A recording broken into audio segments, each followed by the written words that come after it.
Hello students, बेटा topic थोड़ा जिहा मुश्किल है। वीडियो को एटलीस्ट 2 या 3 बार देखियो जरूर, फिर तुम्हें इस टॉपिक की क्लीयरेंस हुई। ओके, फिर क्लियर होएगा। केयरफुली समझो, अगर आप ध्यान नाल सारी चीज़ समझांगे तो पहली बार समझ आ जाएगी। ओके, आप डिस्कस कर रहे हैं about dialectics.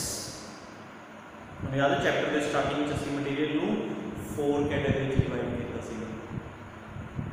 Conductors, insulators, semiconductors, dielectrics. असीं डिस्कस कर रहे हैं डायलैक्ट्रिक्स। डायलैक्ट्रिक्स की डेफिनेशन रिमाइंड करवा देना है।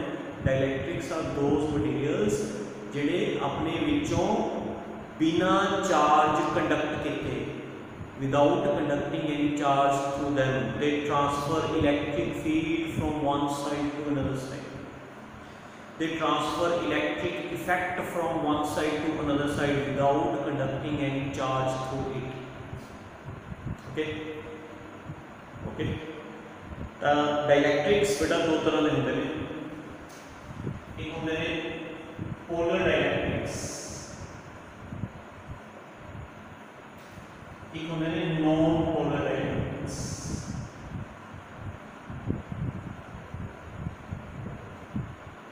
Polar and non polar. Polar ते नॉन पोलर की नेचर समझाने तो पहला मैं तुहानूं थोड़ा जिहा +1 च लेके जाना। +1 दे विच यूनिट 5th सीगा, जिस च असीं सब तो फर्स्ट टॉपिक पढ़िया सी सेंटर ऑफ मास। मैनूं दसो कि what is centre of mass. Centre of मास की होंदा? सेंटर ऑफ मास की होंदा बेटा, पूरी बॉडी च एक पॉइंट असीं इहो जिहा लैट करदे जिथे असीं इमेजिन करदे भी शायद सारे सिस्टम दा, सारी बॉडी दा एंटायर मास उस एक छोटे जे पॉइंट पे कंसनट्रेटेड है। That point is known as centre of mass. हालांकि आपको भी पता है कि सारी बॉडी का मास उस एक पॉइंट पे कंसनट्रेटेड नहीं होंदा। मास का डिफरेंट पोजीशंस पे पिया है ना। तो बेटा फिर भी असी पूरी बॉडी एक पॉइंट इहो जिहा इमेजिन कर देंगे हैं भी जिथे सारी बॉडी का मास इकट्ठा किया होया, उस पॉइंट को की बोलते हैं centre of mass. Centre of mass is that point inside the body where we suppose that the whole mass of the body is concentrated at that point. उस पॉइंट को की बोलते हैं सेंटर ऑफ मास। जिमें एटम होता है centre, सारा atom का मास कितने लैके किया जाता है बोले सेंटर पॉइंट पे, जिन्होंने की बोलते हैं न्यूक्लियस, है ना। तो उमें हर बॉडी का एक सेंटर ऑफ मास होता है। मैं तुम्हें ज़्यादा डिटेल चीज दसूँगा क्योंकि मैं तुम्हें ऑलरेडी +1 पढ़ा चुके हैं अबाउट सेंटर ऑफ मास। तो बेटा जिवें सेंटर ऑफ मास होता है ना, उमें एक सेंटर ऑफ पॉजिटिव चार्ज, एक सेंटर ऑफ नेगेटिव चार्ज भी होता है body. Centre of positive charge किसको कहोगे? सेंटर ऑफ पॉजिटिव चार्ज किसको कहोगे? पूरी बॉडी असी एक पॉइंट इहो जिहा इमेजिन करांगे जिथे असी लैट करांगे भी शायद सारी बॉडी का एंटायर पॉजिटिव चार्ज उस एक पॉइंट पे कंसनट्रेटेड है। और जिस पॉइंट पे कंसनट्रेटेड है that point is known as centre of positive charge. Similarly असी ये लैट करांगे भी सारी बॉडी का एंटायर नेगेटिव चार्ज किसी एक पॉइंट पे कंसनट्रेटेड है, उस पॉइंट को की बोलांगे सेंटर ऑफ नेगेटिव चार्ज। हर एटम दे विच, हर बॉडी दे विच, हर बॉडी दे विच एक सेंटर ऑफ मास भी होता है, सेंटर ऑफ पॉजिटिव चार्ज भी होता है, सेंटर ऑफ नेगेटिव चार्ज भी होता है। दसोगे बेटा what is centre of positive charge? What is centre of positive charge? It is that point inside the body where we suppose that the entire positive charge of the body is concentrated at a point. That point जिथे पूरी body का entire positive charge इकट्ठा किया होया imagine किया जाता है, suppose किया जाता है, उस point को की बोलते हैं center of positive charge। and जिथे negative लैट किया जाता है that point is known as center of negative charge। that means body दे विच एक center of positive charge होता है, एक center of नेगेटिव चार्ज होता है। इस सेंटर ऑफ पॉजिटिव चार्ज ते सेंटर ऑफ नेगेटिव चार्ज के बिहाफ पे असी डाइलेक्ट्रिक्स को दो पोर्शंस डिवाइड करते हैं, पोलर डाइलेक्ट्रिक्स एक नॉन पोलर डाइलेक्ट्रिक्स। बेटा पोलर डाइलेक्ट्रिक्स उन्होंने बोला जाता है जिसके मॉलिक्यूल्स का centre of positive charge and centre of negative charge अलग अलग पोजीशन पे हैं, like this. Centre of positive charge अलग है and centre of negative charge अलग है, दोनों इको पोजीशन पे लाई ना करन, सेंटर ऑफ पॉजिटिव चार्ज की पोजीशन अलग होवे, सेंटर ऑफ नेगेटिव चार्ज की पोजीशन अलग होवे। जिस डाइलेक्ट्रिक में मॉलिक्यूल्स ऐसे होंगे, जिस डाइलेक्ट्रिक दे मॉलिक्यूल्स ऐसे होंगे उन्हें उसी बोलेंगे polar dielectrics. These are known as polar dialectrics. Example HCl. बड़ी है ना बेटा एग्जांपल HCl की, HCl विच हाइड्रोजन पे क्लोरीन अपना एक ही बॉन्ड शेयर करते हैं, बट क्लोरीन की इलेक्ट्रोनेगेटिविटी ज्यादा होने करके बॉन्ड क्लोरीन बन होता है, जिस करके centre of positive charge centre of negative charge अलग होता है। That is known as dipole. Dipole भी कहते हैं इसको, it is dielectric also dielectric. समझ गए? तो जिस मटेरियल के विच मॉलिक्यूल्स ऐसे होंगे बेटा जिन्हां दे सेंटर ऑफ पॉजिटिव चार्ज अलग होंगे and centre of negative charge अलग प्लेस पे होंगे, है ना, ऐसे मॉलिक्यूल्स वाले डाइलेक्ट्रिक्स को की बोलेंगे polar dielectrics. Clear? Clear? Non polar dielectrics के लिए सेकंड नॉन पोलर डाइलेक्ट्रिक्स जिन्हां दे मॉलिक्यूल्स का सेंटर ऑफ नेगेटिव चार्ज ते centre of positive charge echo point पे दो साइड पे, जिस पॉइंट पे नेगेटिव चार्ज है उसे पॉइंट पे सेंटर ऑफ पॉजिटिव चार्ज है। समझ गए? जिस पॉइंट पे सेंटर ऑफ नेगेटिव चार्ज लाई करता है उसे पॉइंट पे सेंटर ऑफ पॉजिटिव चार्ज भी लाई करे। जिस मटेरियल के मॉलिक्यूल्स ऐसे होंगे उन्हें बोलेंगे non polar dielectrics. Example H2O2 like this, ठीक है, नॉन पोलर डाइलेक्ट्रिक्स इन्हां दे मॉलिक्यूल्स है, ठीक है, क्योंकि इस centre of negative charge and centre of positive charge separate ने तो हर मॉलिक्यूल की डाइपोल मूवमेंट होएगी, हर मॉलिक्यूल की डाइपोल मूवमेंट होएगी। डाइपोल मूवमेंट याद है ना, डाइपोल मूवमेंट की डायरेक्शन होती है from negative charge towards positive charge. Remind करवा देना, सेकंड चैप्टर में पढ़ा सीगा, डाइपोल मूवमेंट की डायरेक्शन होती है from negative to positive charge. Dipole movement होती कितनी है? कोई भी चार्ज तो जितनी दोनों च डिस्टेंस है, ये डिस्टेंस ਅਸੀਂ जितना मर्जी लेट कर सकते हैं x y z, पर ਅਸੀਂ कैलकुलेशंस को इजी करने वास्ते याद है ये डिस्टेंस कितना लेते हैं q * 2 ਆਪਾਂ x भी ले सकते हैं, q * x। हर मॉलिक्यूल की डाइपोल मूवमेंट होएगी, इसमें भी हर मॉलिक्यूल की डाइपोल मूवमेंट 0 होएगी। व्हाई? क्योंकि चार्ज का है बट जेड़ा डिस्टेंस है, डिस्टेंस वो 0 हो गया, बिकॉज़ दोनों सेंटर्स इको पॉइंट पे लाई करके तो डाइपोल डिस्टेंस 0 होगा, डाइपोल मूवमेंट 0। क्लियर? समझ गए? तो ए होते हैं बेटा जिन्हें मॉलिक्यूल्स ऐसे होंगे।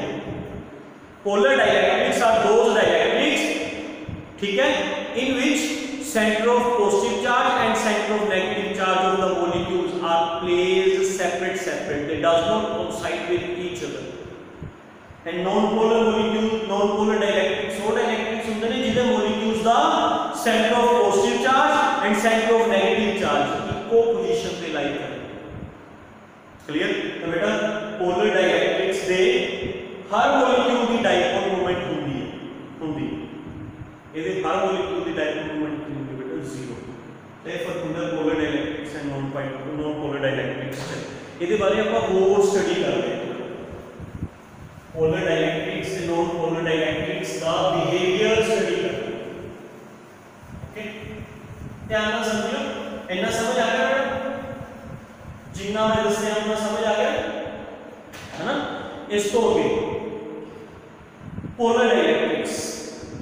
अगर पोलर डाइलेक्ट्रिक्स नु किसी इलेक्ट्रिक फील्ड च नहीं रखिया, इलेक्ट्रिक फील्ड 0 कोई फील्ड नहीं है, electric field is zero. Okay, तो हर मॉलिक्यूल की डाइपोल मोमेंट हुई, इस मॉलिक्यूल की डाइपोल मोमेंट है, इसकी भी है, इसकी भी है, हर मॉलिक्यूल की डाइपोल मोमेंट होगी, but molecules are placed randomly, ਉਹਦੇ ਮੋਲੀਕਿਊल्स रैंडमली पे होंगे, रैंडमली पे होंगे तो बेटा किसी एक डाइपोल मोमेंट के ऑपोजिट कोई ना कोई दूसरी डाइपोल मोमेंट जरूर होएगी। बहुत सारे मॉलिक्यूल्स होते हैं, मैं तो ਤੁਹਾਨੂੰ चार मॉलिक्यूल्स ना समझा रहा है ना, चार मॉलिक्यूल्स नहीं, बहुत सारे 10 रेज़ टू पावर्स होते हैं मॉलिक्यूल्स, 10 रेज़ टू पावर्स, है ना। तो बट हर मॉलिक्यूल की डाइपोल मोमेंट होती है। In case of polar dielectrics every molecule possess some dipole moment, but because molecules are placed randomly पे ने एक dipole moment को कोई ना कोई दूसरी dipole moment कैंसिल कर रही होगी, being equal and opposite होने के कारण ये कैंसिल हो रही होंगी, जब ये ना कैंसिल होगी, ये ना कैंसिल, ठीक है। तो इस सब्सटेंस की नेट dipole moment जीरो, पूरे सब्सटेंस की। सुनो केयरफुली, सब्सटेंस केड़ा है? पोलर डाइइलेक्ट्रिक्स। पोलर डाइइलेक्ट्रिक्स के हर मॉलिक्यूल की डाइपोल मोमेंट होती है, but because molecules are placed randomly, तो किसी ना किसी एक डाइपोल मोमेंट के ऑपोजिट कोई ना कोई दूसरी डाइपोल मोमेंट होती है, ਜਿਹੜੀ एक दूसरे नाल कैंसिल हो जाती है, बैलेंस हो जाती है, नेट डाइपोल मोमेंट जीरो हो जाती है। क्लियर? अच्छा, नॉन पोलर डाइइलेक्ट्रिक्स ਦੇ ਵਿੱਚ ਵੀ इलैक्ट्रिक फील्ड च नहीं पिया ये सब्सटेंस, ये भी सब्सटेंस इलैक्ट्रिक फील्ड च नहीं पिया सी, ये भी नहीं पिया, है ना। इस हर सब्सटेंस की डाइपोल मोमेंट जीरो है, ये भी जीरो, ये भी जीरो, ये भी जीरो, ये भी जीरो, तो नेट डाइपोल मोमेंट सब्सटेंस की जीरो, क्योंकि ये मॉलिक्यूल्स की डाइपोल मोमेंट नहीं होती। क्यों नहीं होती? क्योंकि ये दोनों सेंटर्स इक्वल पॉइंट पे लाई करते हैं, डिस्टेंस जीरो हो जाता है, डिस्टेंस जीरो हो जाता है तो डाइपोल मोमेंट जीरो हो जाती है। समझा के रखना ना दोनों, ये किसी भी मॉलिक्यूल की डाइपोल मोमेंट नहीं होती, इस करके पूरे सब्सटेंस की नेट डाइपोल मोमेंट जीरो। तब बिहेवियर सेम नहीं है ना, मतलब चाहे डाइइलेक्ट्रिक पोलर है, चाहे डाइइलेक्ट्रिक नॉन पोलर है, अगर वो इलेक्ट्रिक फील्ड च नहीं पिया, if it is not placed inside electric field, the net dipole moment ये भी जीरो होगी, ये भी जीरो होगी है। ये भी जीरो होने का कारण अलग है, ਇਹਦੀ ਜ਼ੀरो होने का कारण लग गया। ਇਹਦਾ कारण ਕੀ ਹੈ बेटा? भी किसी भी मॉलिक्यूल की डाइपोल मोमेंट है ही नहीं, दैट्स व्हाई सब्सटेंस की डाइपोल मोमेंट जीरो। ਇਹਦੀ डाइपोल मोमेंट जीरो होने का कारण है कि हर मॉलिक्यूल की डाइपोल मोमेंट है, but molecules are placed randomly, they are randomly oriented, that's why net dipole moment zero. ਹੁਣ ਅੱਗੇ ਸੁਣੋ, अगर ਅਸੀਂ ਇਹਨੂੰ इलेक्ट्रिक फील्ड ਵਿੱਚ ਰੱਖਦੇ ਹਾਂ, E नोड, ये इलेक्ट्रिक फील्ड E नोड है जो ਅਸੀਂ ਅਪਲਾਈ ਕੀਤਾ, ठीक है। ਤੁਸੀਂ ਸੈਕੰਡ ਚੈਪਟਰ ਵਿੱਚ ਪੜਿਆ ਸੀ, अगर ਤੁਸੀਂ ਕਿਸੇ डाइपोल ਨੂੰ इलेक्ट्रिक फील्ड ਵਿੱਚ ਰੱਖੋ, ਕਿਸੇ डाइपोल ਨੂੰ इलेक्ट्रिक फील्ड ਵਿੱਚ ਰੱਖੋ, ਤਾਂ इलेक्ट्रिक फील्ड उस डाइपोल पे टॉर्क लगा के ਉਹਨੂੰ अपनी डायरेक्शन ਚ ਕਰਨ ਦੀ कोशिश करता है। इलेक्ट्रिक फील्ड इस डाइपोल पे टॉर्क लगाएगा, टॉर्क लगा के घुमाएगा, इस तरीके से घुमाएगा कि डाइपोल इलेक्ट्रिक फील्ड की डायरेक्शन छोड़ पढ़े ना बेटा सेकंड चैप्टर, यही कांसेप्ट ਉੱਥੇ लगेगा। ਜਦੋਂ ਤੁਸੀਂ ਇਸ ਮਟੀਰੀਅਲ ਨੂੰ इलेक्ट्रिक फील्ड ਚ ਰੱਖਿਆ, इलेक्ट्रिक फील्ड ने ਇਹਨਾਂ ਸਾਰੇ डाइपोल्स पे टॉर्क लगाना है। Electric field exerts torque on all dipoles and सारे की डायरेक्शन सेम कर देनी है लाइक दिस, ठीक है।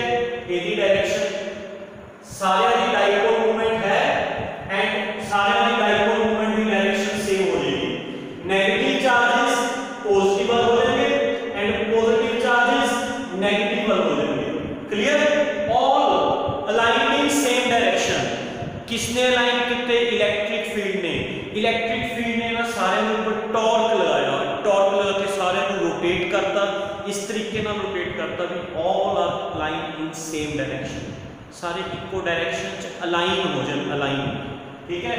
उन सारे सब्सटेंस सारे मॉलिक्यूल्स की डाइपोल मोमेंट है एंड सारे डाइपोल मोमेंट सेम डायरेक्शन च है, सेम डायरेक्शन च तो net dipole moment p net कुछ ना कुछ होएगी बेटा, जीरो नहीं होएगी। इथे जीरो सी इलेक्ट्रिक फील्ड च रखण नाल डाइपोल मोमेंट पोजेस होएगी, कुछ ना कुछ होएगी। ओके, इस नु तुसी उस च रखोगे बेटा, ये भी तुसी पढ़ा होया है भी जदों तुसी इलेक्ट्रिक फील्ड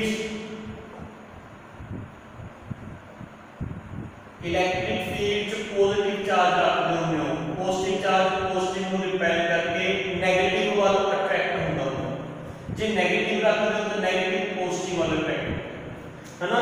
यही कांसेप्ट पूरे लगेगा जदों तुसी इस सब्सटेंस को इलेक्ट्रिक फील्ड च रखोगे, पॉजिटिव चार्ज ने इन्हां ने नेगेटिव चार्जेस को अट्रैक्ट कर देना है।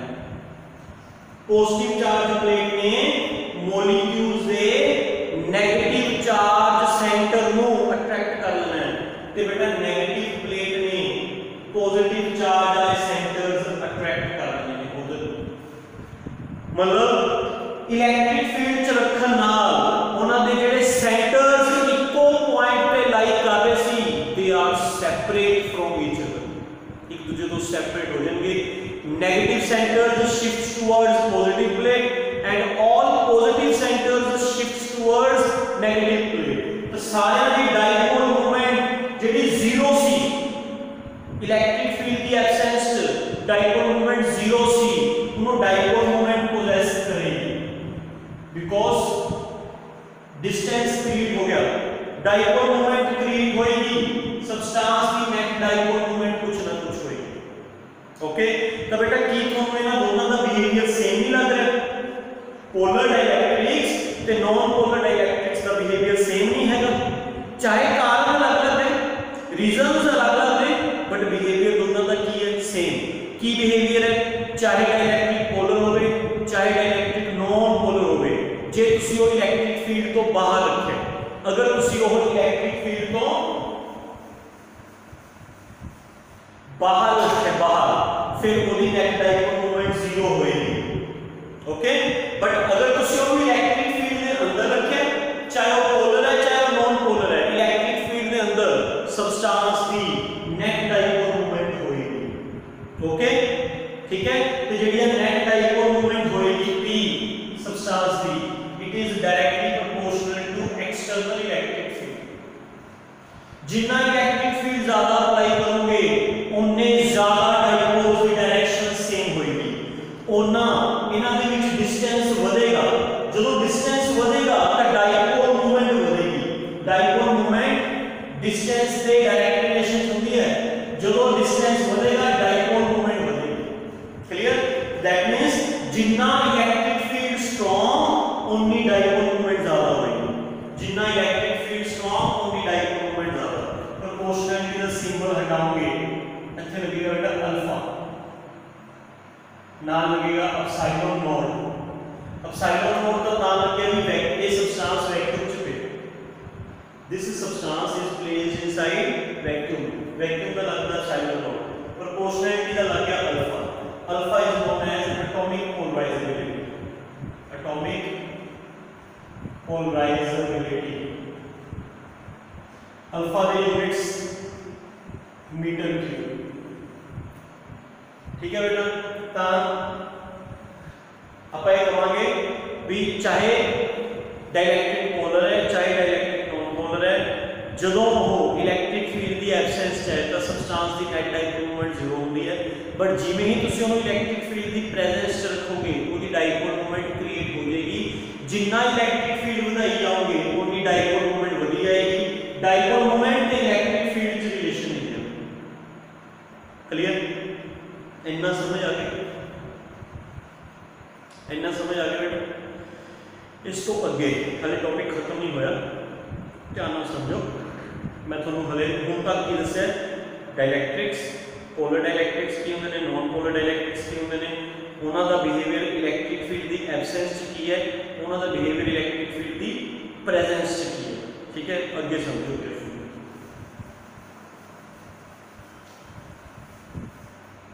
ठीक है, डायग्राम आप कोई बना लेंगे, वो वाली बना लेना है, क्योंकि बिहेवियर बिहेवियर तो सेम ही है।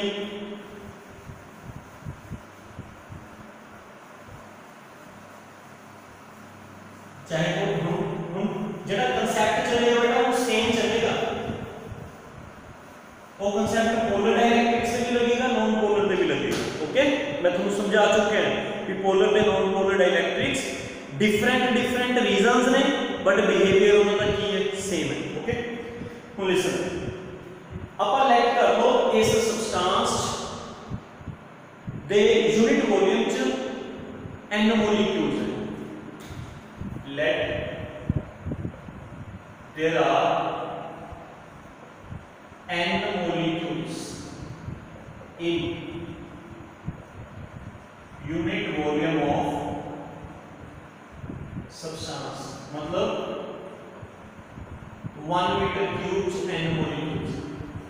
अंडरस्टैंड, यूनिट वॉल्यूम का मतलब होगा एसआई सिस्टम्स यूनिट वॉल्यूम कितना होगा बेटा 1 metre cube. 1 metre cube n molecules है। क्लियर, एक मॉलिक्यूल दी डाइपोल मोमेंट फाइंड कर। Let dipole moment of one molecule, एक मॉलिक्यूल दी डाइपोल मोमेंट, एक मॉलिक्यूल डाइपोल मोमेंट का फॉर्मूला है चार्ज इनटू डिस्टेंस। चार्ज और ये चीज सेट कर लो, यहां मॉलिक्यूल है वो वाला negative charge positive charge Q Q distance x dipole moment एक मॉलिक्यूल कितनी होगी क्यू इनटू x। बेटा एक मॉलिक्यूल दी क्यू इनटू x है तो n मॉलिक्यूल्स दी कितनी होगी dipole moment of n molecules. बोलो एक मॉलिक्यूल दी उनको n नाम की करना है multiply because all are in same direction n into qx। This is dipole moment of n molecules. n molecules कितने वॉल्यूम है यूनिट वॉल्यूम्स, तो आप कह सकते हैं this is dipole moment of unit volume of substance. ध्यान से समझो, कोई औखा नहीं है। एक मॉलिक्यूल द dipole moment qx, n molecules द dipole moment nqx। n molecules कितने वॉल्यूम सेलेक्ट किए थे यूनिट वॉल्यूम्स, तो यूनिट वॉल्यूम द डाइपोल मोमेंट है। यूनिट वॉल्यूम द डाइपोल मोमेंट नु सब्सटेंस दे यूनिट वॉल्यूम द डाइपोल मोमेंट नु इलेक्ट्रिक पोलराइजेशन कहते हैं। Dipole moment dipole moment of unit volume of substance is known as electric polarisation denoted by P। Electric polarisation क्या है बेटा, unit volume dipole moment of unit volume of substance. किसी भी substance से unit volume में dipole moment को electric polarisation किया जाता है nqx। Formula nqx। Okay, what is n? n is number of molecules per unit volume। number of molecules per unit volume। बेटा number of molecules दे कोई units नहीं होते, unitless. Volume दे units होते हैं मीटर क्यूब, तो n दे units बन के पर मीटर क्यूब। n दे यूनिट्स पर मीटर क्यूब।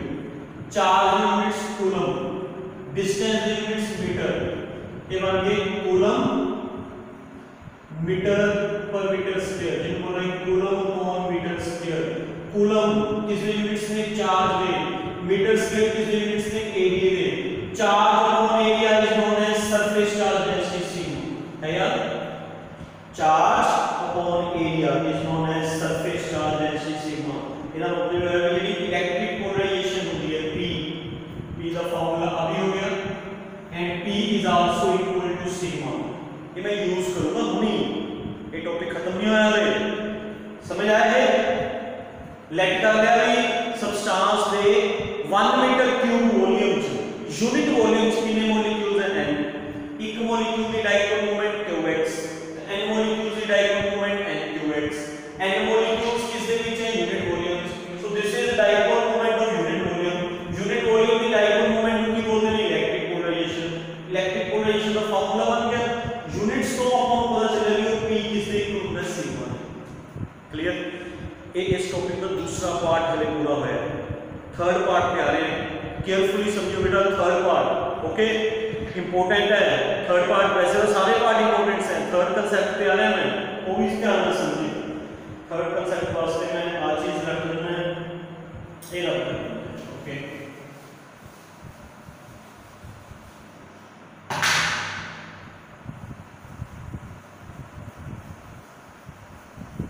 हाँ जी बेटा यस तो सुनो जेड़ा ये सबस्टांस है इसकी पिक्चर अगर अपन ध्यान ਨਾਲ देखिए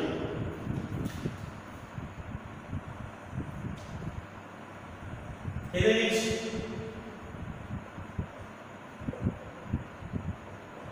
एक हो गया एक्सटर्नल इलेक्ट्रिक फील्ड जो ਅਸੀਂ अप्लाई किया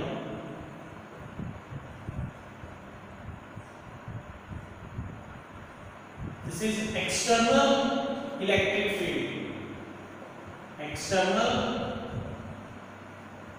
अप्लाइड इलेक्ट्रिक फील्ड इस दे विच ਅਸੀਂ सबस्टांस रखा dielectric may be polar may be non polar it is a dielectric substance रखना आ चीज क्रिएट होगी इधर ही साइड नेगेटिव चार्ज बन गया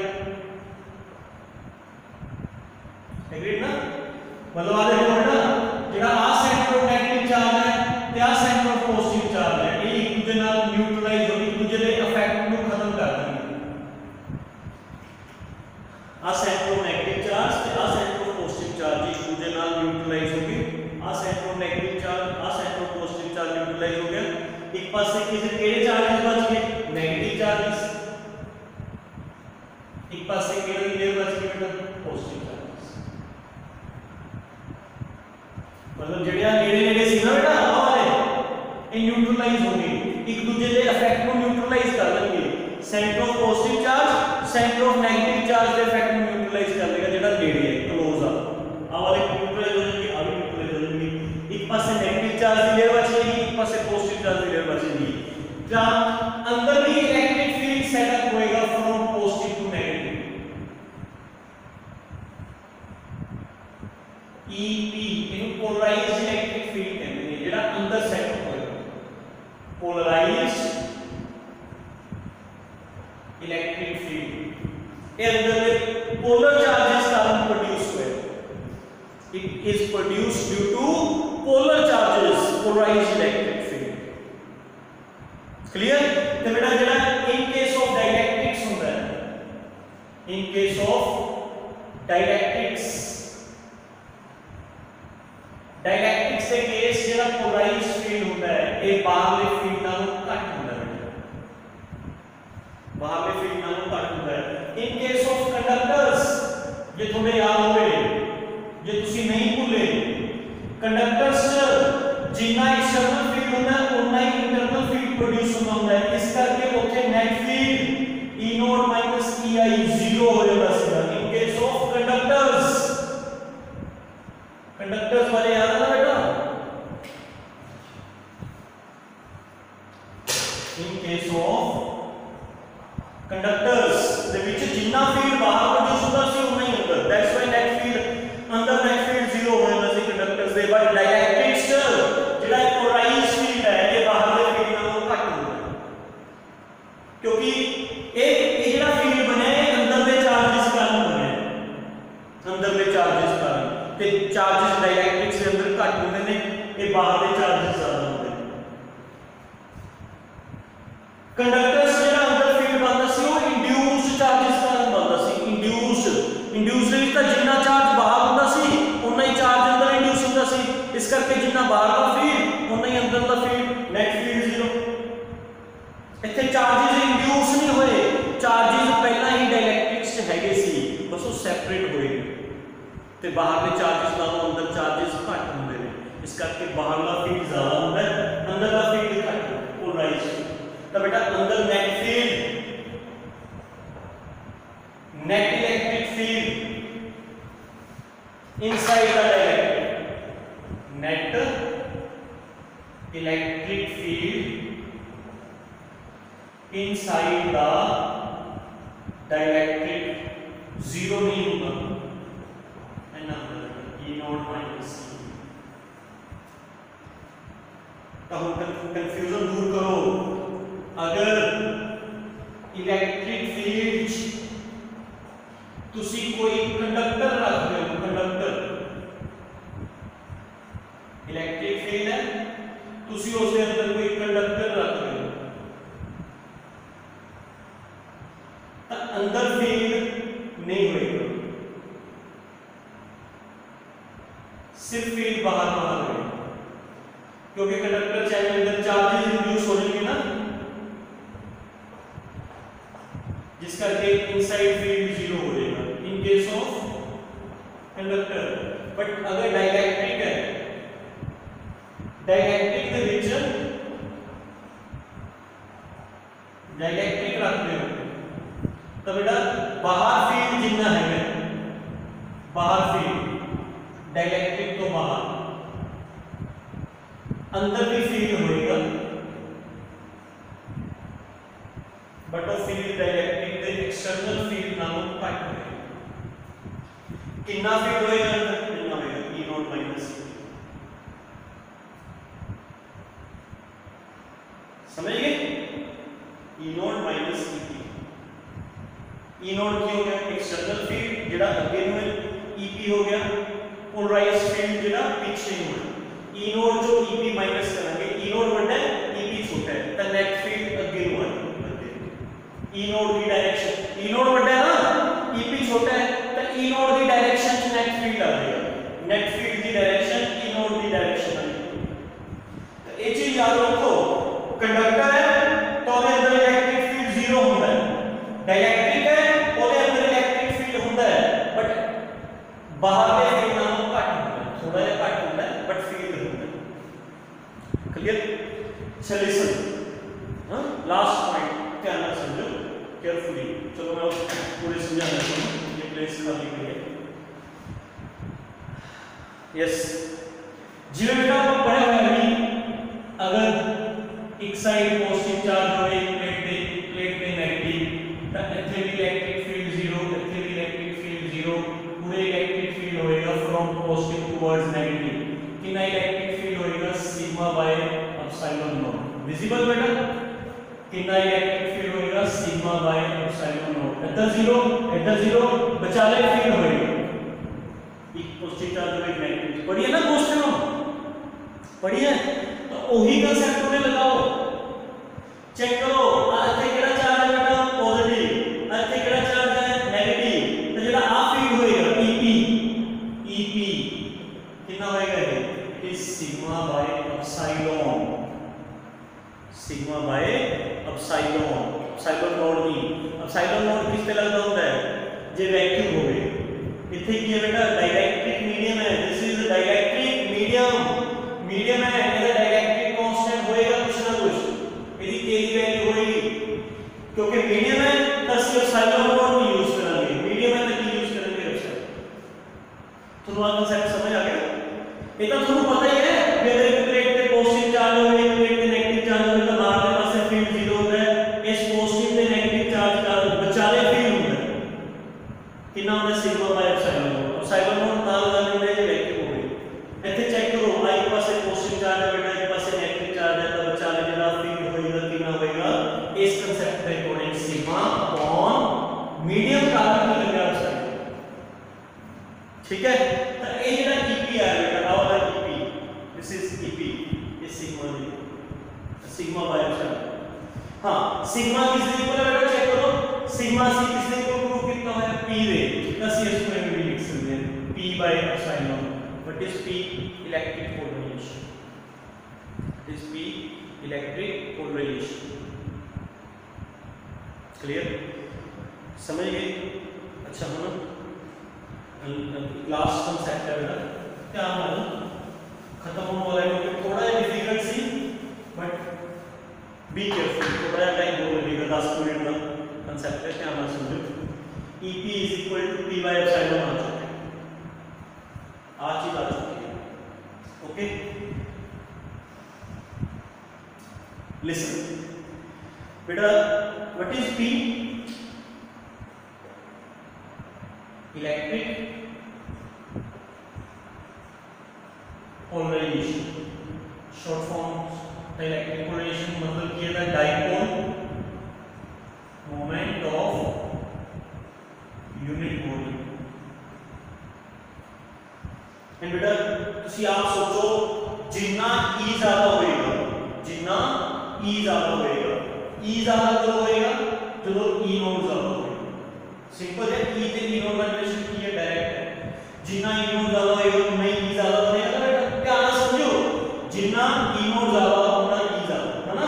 ता जे E नॉट ज्यादा होएगा, सुनो एक्सटर्नल इलेक्ट्रिक फील्ड ज्यादा होएगा, तो मैं तुम्हें दस्या सी ना डाइपोल मोमेंट ज्यादा बनेगी, ऐसे वीडियो च दस्या है, जिन्ना एक्सटर्नल इलेक्ट्रिक फील्ड ज्यादा उतनी डाइपोल मोमेंट ज्यादा बनेगी। तेरा मतलब ये होया भी जिन्ना E नॉट ज्यादा या E ज्यादा उतना E नॉट ज्यादा उतना ही P ज्यादा। तो बेटा P ते E च direct relation, P is directly proportional to P, मतलब जिन्ना E ज्यादा उतना ही E नॉट ज्यादा होएगा, एंड जिन्ना E नॉट ज्यादा उतनी डाइपोल मोमेंट सब्सटेंस भी ज्यादा बनेगी। तुम वीडियो दे मिडल जे च दस्या सी ना बेटा, तो P is directly proportional to E हो गया। प्रोपोर्शनलिटी का सिंबल हटाओगे, इतना लगेगा बेटा सिंबल चाइ एप्सिलॉन E। एप्सिलॉन का लगे लिसन, एप्सिलॉन लगे मीडियम का, क्योंकि जेड़ा इथे इलेक्ट्रिक फील्ड है E is the electric field inside the medium, E is the electric field inside the medium, the electric medium से field है E, medium है तो एप्सिलॉन हो गया। प्रोपोर्शनल का सिंबल हटा के कांस्टेंट, इस कांस्टेंट नु देखो एवे पाना बेटा, एक 9 एक 6, x नहीं पाना, this is not x, x नहीं है, एवे पाना सिंबल 9 फिर 6 जोड़ के 9 6, इस सिंबल को चाइ की है, चाइ की बोला जाता है chi. It is known as electric susceptibility, electric susceptibility, this is known as electric susceptibility. ठीक है, जितनी इलेक्ट्रिक देखो P के ससेप्टिबिलिटी का रिलेशन की है ज्यादा है, डायरेक्ट है, जितनी इलेक्ट्रिक ससेप्टिबिलिटी ज्यादा होगी उतनी सब्सटेंस की डाइपोल मोमेंट ज्यादा बनेगी, मतलब उन्ने सब्सटेंस पे ज्यादा डाइपोल्स की डायरेक्शन सेम होगी।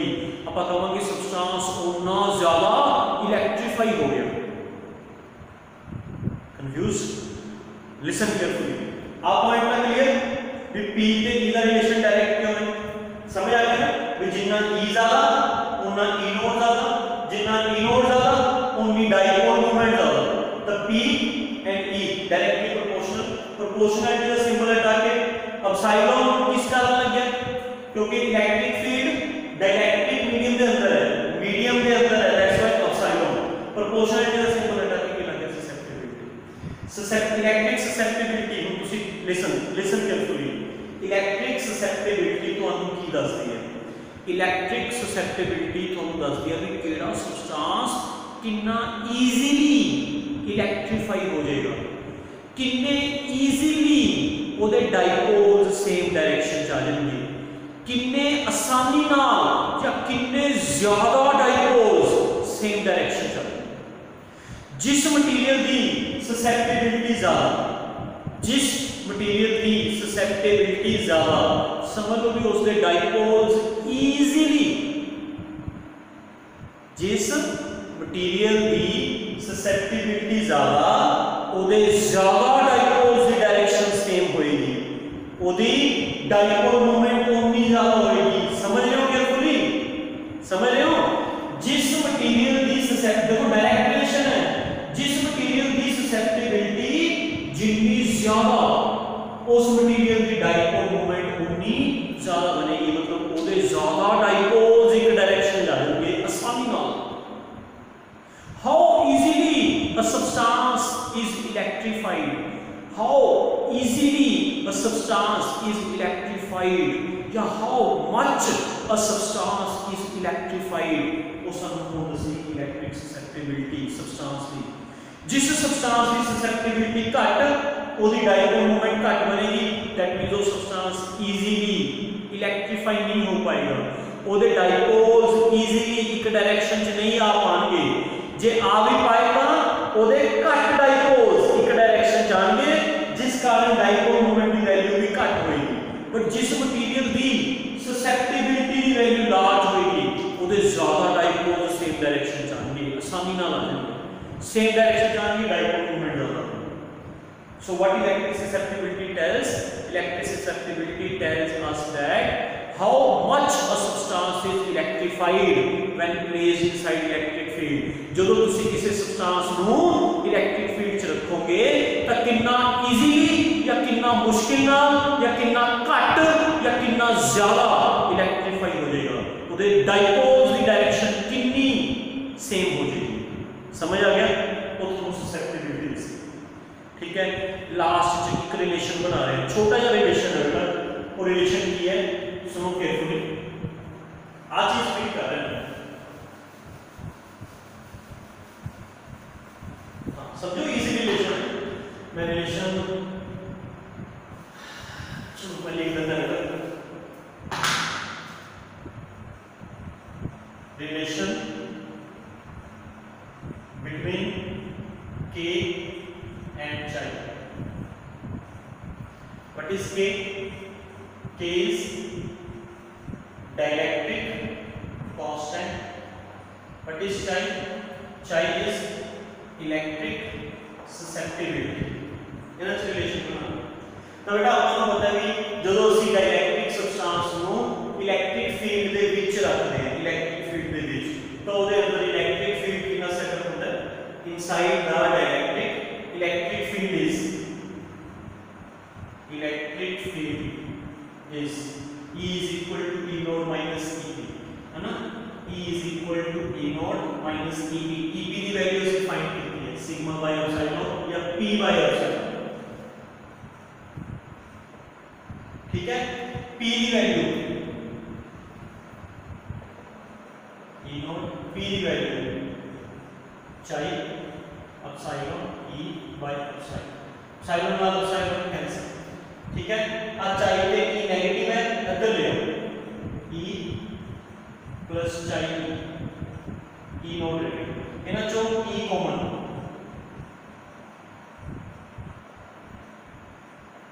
ठीक है? बस कंप्लीट है बेटा, ध्यान से समझो।